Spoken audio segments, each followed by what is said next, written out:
Prenez un moment pour réfléchir. À quoi pensez-vous lorsque vous imaginez un enfant de 4 ans? Vous voyez peut-être en pensée un enfant qui joue, ou un enfant que sa mère prend dans ses bras. Vous verrez peut-être aussi des enfants jouer en groupe, ou les grands yeux curieux d'un enfant qui découvre le monde. Ce à quoi vous ne pensez probablement pas en ce qui concerne les jeunes enfants, ce sont les scènes suivantes.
Ces scènes sont des spectacles publics de drag queens spécialement destinés aux très jeunes enfants.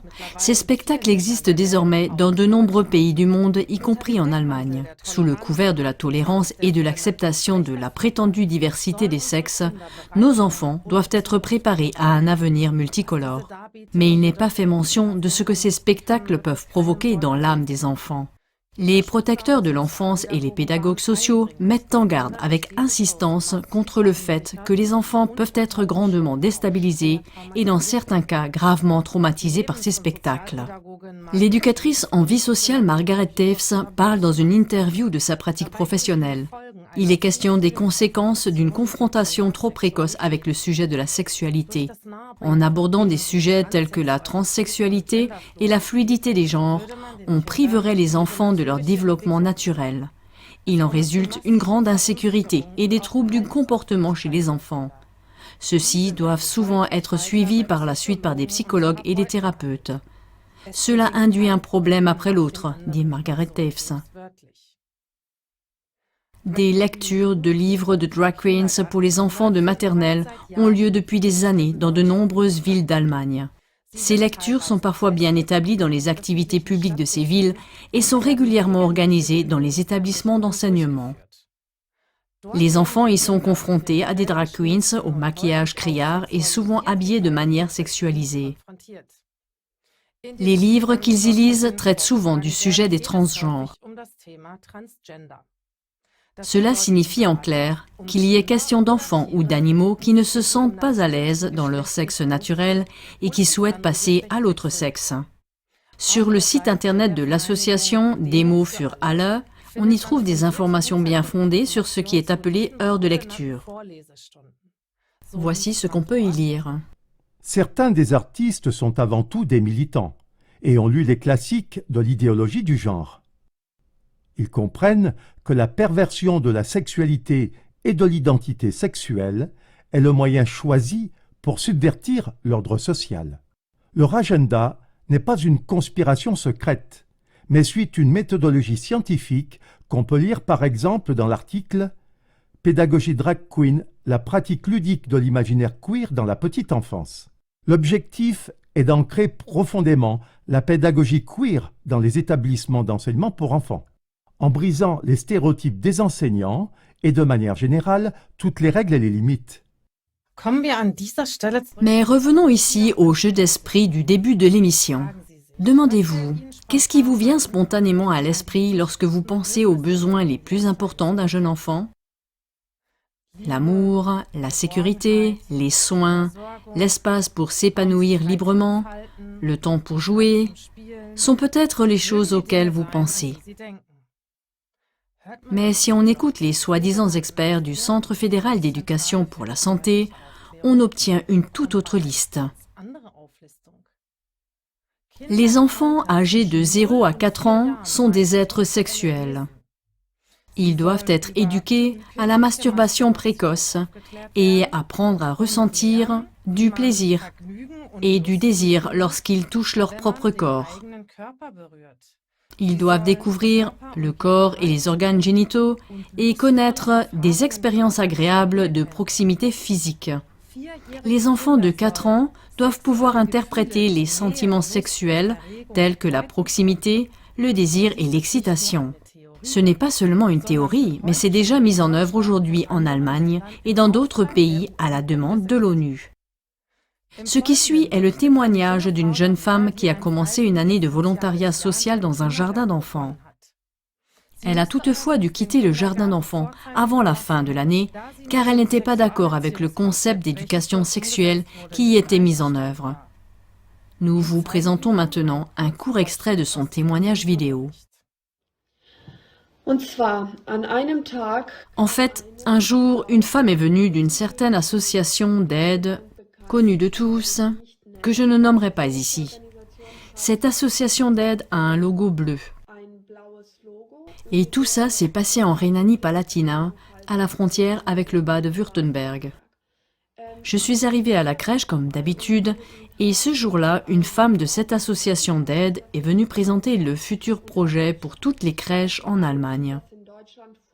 Cela signifie que cela avait déjà été décidé, confirmé, et que, pour ainsi dire, cela a seulement été présenté.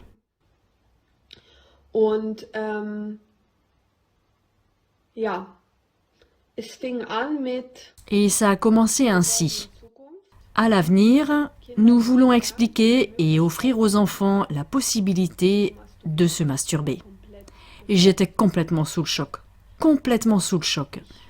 J'ai rougi, j'avais chaud, alors je me suis dit « Mais qu'est-ce qui se passe ici?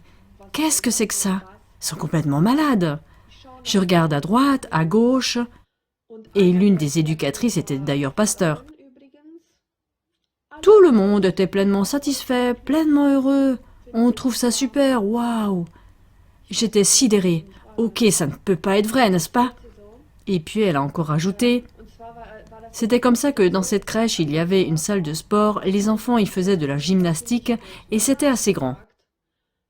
Et puis cette femme de cette association d'aide a dit « Ce que vous pourriez faire, par exemple, c'est partager cette salle de sport en deux et acheter des tentes, des petites tentes et les monter. » Et parce que je l'ai vu en ligne, beaucoup parlent d'enfants à partir de 3 ans. Non, elle parlait d'enfants de 2 à 6 ans. Que les 2 à 6 ans ont la possibilité de se masturber dans ces tentes. Et s'ils ne savent pas ce que c'est, on le leur explique et on leur offre la possibilité d'explorer leur sexualité au jardin d'enfants. Et pensez-vous que les parents seront au courant? Non, on discute du fait que ça doit faire partie du quotidien. Les parents ne doivent rien savoir de cela parce qu'il est normal que les enfants connaissent la sexualité. Non, ce n'est pas normal. L'ONU poursuit cette approche dans les écoles primaires. Là, on va beaucoup plus loin dans la prétendue éducation des enfants. Un rapport complet de la plateforme Internet Stop World Control fait état de l'agenda des Nations Unies et de sa mise en œuvre dans les écoles. Outre des détails précis sur le sexe oral, les comportements sexuels, homosexuels, comme les rapports anaux, etc., il existe des jeux pour initier les enfants à ce sujet. Même si c'est difficile à croire, il existe des cartes de jeu du Memory sur lesquelles sont représentés des organes génitaux masculins de différentes tailles. Les enfants doivent ensuite trouver les paires correspondantes. Mais nous ne pouvons pas et nous ne voulons pas reproduire ici de telles images. Mais n'oubliez pas que nos enfants sont sans défense face à ces images. Les parents dont les enfants ont été en contact avec de tels concepts rapportent les choses troublantes suivantes. Les jeunes enfants se tripotent mutuellement, prennent les parties génitales de l'autre dans leur bouche ou regardent sous la porte des toilettes. Une mère américaine a confirmé ces déclarations. Son enfant a également vécu des expériences terribles pendant les cours d'éducation sexuelle. Une autre fille a touché ma fille, l'a masturbée et a dit des mots horribles, et a utilisé son téléphone portable pour de la pornographie. La mère s'est adressée aux autorités pour protéger son enfant. Elle s'est heurtée à une dureté dissuasive. Personne ne voulait l'aider. Il devient évident que nos enfants sont en grand danger. Même les tout-petits sont sexualisés et exposés à des choses qui leur nuisent durablement. Ils sont systématiquement traumatisés. Tout sentiment de pudeur et tout repère leur sont totalement retirés. Jegliche Orientierung wird ihnen damit gänzlich genommen. Si on prive les enfants de leur pudeur naturelle, ils ne peuvent plus écouter leur instinct naturel qui leur dit clairement qu'ils doivent protéger leur corps. Cela les rend extrêmement vulnérables et en fait des proies faciles pour les prédateurs sexuels. La TV a montré avec précision les tenants et aboutissants de ce concept de rééducation sexuelle dans l'émission intitulée « OMS et ONU, pédophiles, ne touchez pas aux enfants ». Au vu de ces développements dramatiques, étudiez cette émission importante. Chers parents et proches, sauvez vos enfants et levez-vous contre ces crimes. Élevez la voix et exprimez haut et fort votre mécontentement lorsque vous êtes en contact avec de tels concepts. Dites non à tous les abus envers les plus petits. Ils ont plus que jamais besoin de vous et de votre protection. Und euren Schutz mehr denn je.